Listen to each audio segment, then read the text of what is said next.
Okay, in today's update about Algorand, we are going to check out this move down and see what is going on. And I'm going to show you the good and also the bad news from a trader and also an investor point of view. So with that said, hi everyone, welcome back. I hope you're having a great time with your family and loved ones. And if you remember, in the previous update, I think we were right in here. And the idea was that maybe we have completed a 1, 2, 3, 4, 5 wave down. But I said, I need to see a very strong move on the upside in algo in order for me to be optimistic with a lot more confidence. And let's just wait for a solid move up in order to especially take this high, and then we will see where we go from there. So what happened? We definitely didn't get that move up, and instead, alongside the whole market, we got a decent move on the downside. Now, at first, I want to talk about what is happening in this whole area from a trader point of view. And these are basically not necessarily good news. You see, in terms of classic technical analysis, meaning supports and resistances, I believe now we can say that in algo, we have broken this important support between, let's say, 18.8 to about 21.8 cents. And if a support is broken, that means bulls do not really have a whole lot of power, and more likely than not, at least at the moment, bears are in control in Algorand.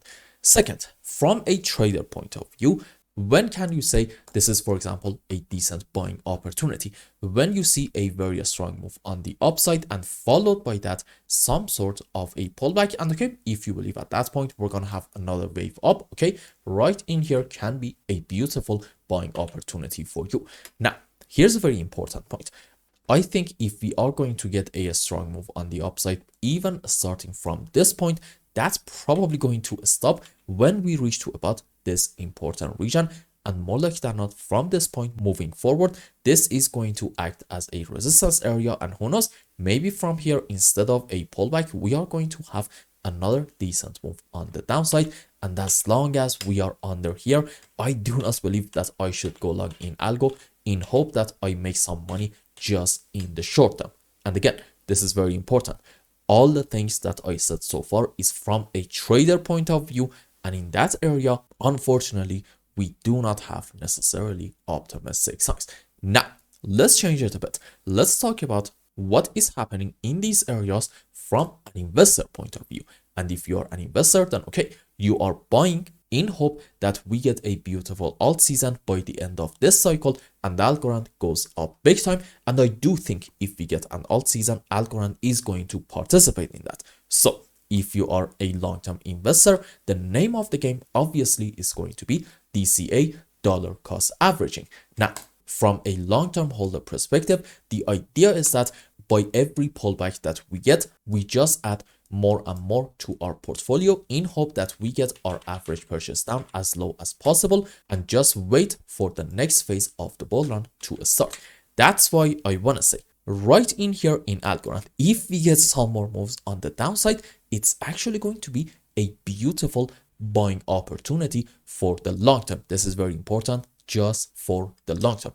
From a short-term trader point of view, the story is a bit different, and as long as we're not reclaiming this level, I think we shouldn't really go long in Algorand in hope that we make some profit in the next couple of days or weeks.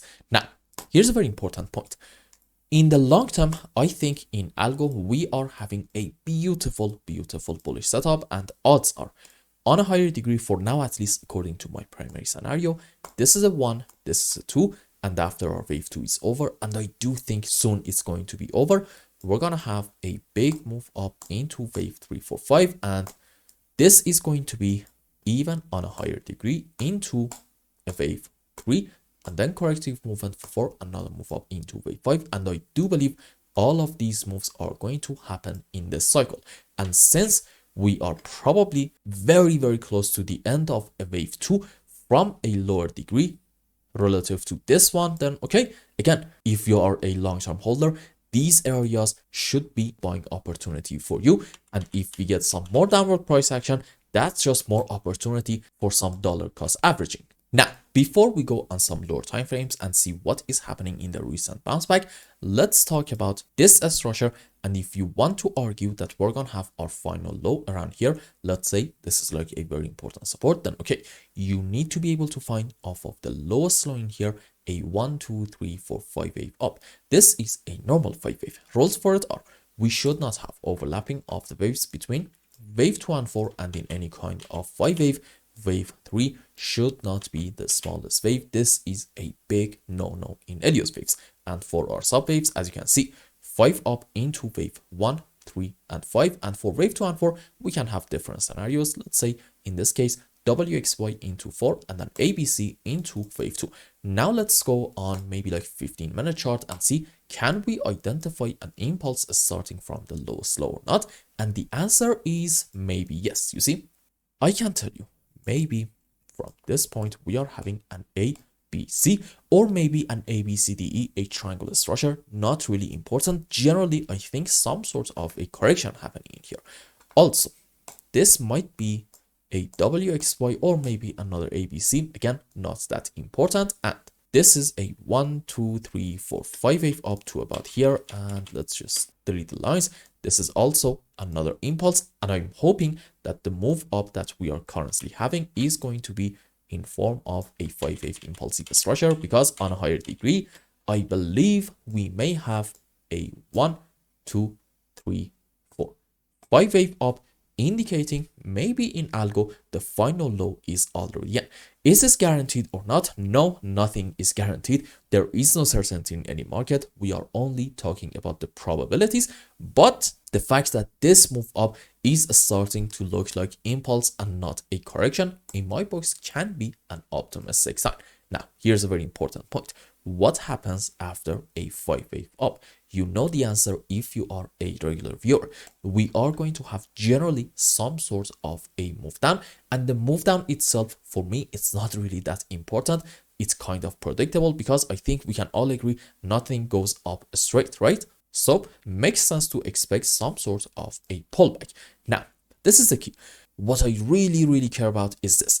Are we going to have in here a very strong move down, or maybe a slow move on the downside, which in it we basically have overlapping of the waves between our pullbacks? If the second scenario is happening, okay, that's going to be a great sign, because on a higher degree, we are having probably an impulse either into a wave 1 or maybe an A-leg correction for wave B. And right in here, we can expect another move on the upside into either wave 3 or maybe the C leg of an ABC zigzag. On the other hand, what we do not want to see is a very strong move down, a 1, 2, 3, 4, 5, because at that point, we're going to say our move down in Algorand overall is not over yet. But again, if you are an investor and you buy and hold for the mid to long term, if we get some more moves down, it's going to be a beautiful buying opportunity in Algorand, and I would say probably in a lot of other altcoins, including Ethereum. And if you're looking for some safe bets, I think Ethereum is a great choice. So let's have our final conclusion and wrap up today's video. I think we can all agree in Algo, we broke this important level, and previously we got also a break of this important level. So when we get a very strong move on the upside, I think it's safe to say that reclaiming these levels is going to take some time. And from a trader point of view, as long as we're not getting back above at least this level, we really cannot have a decent long opportunity. Now, from an investor point of view, I believe these are beautiful buying opportunities for the long term, because the risk to reward ratios in here are insanely good. Let's say you want to buy Algorand right around the current area, about 17 cents. What is going to be your stop loss? You can put your stop under the lowest low, which I think is about 8.5 cents, which means you're having basically an 8 cents stop loss. Now, what's your target going to be? Let's say you don't really want to go crazy and you want to have a very conservative target. I would like to suggest to have $1 as a very likely target for the midterm. And in that case, well, okay, you're going to have about, let's say, like an 80 cents target. And based on that, your risk to reward ratio is about 1 to 10. And I don't know about you guys, for me, this is amazing. So again, it really depends from what perspective are you watching the current price action. If you are an investor, these are great buying opportunities if you are a trader. I think in the short term, going long is a bit risky. And I hope I explained everything well and you understood what is going on in Algorand's chart. Anyway, if you found any value in my content, I would really appreciate if you like this video and consider subscribing to my channel and follow me on Twitter. And if you want more, maybe you want a complete analysis for your own specific crypto, or maybe you want to learn some decent TA in order to be able to make good money in the market, you can become a member and ask me anything you want. And until the next update, I hope you have a wonderful time. Goodbye.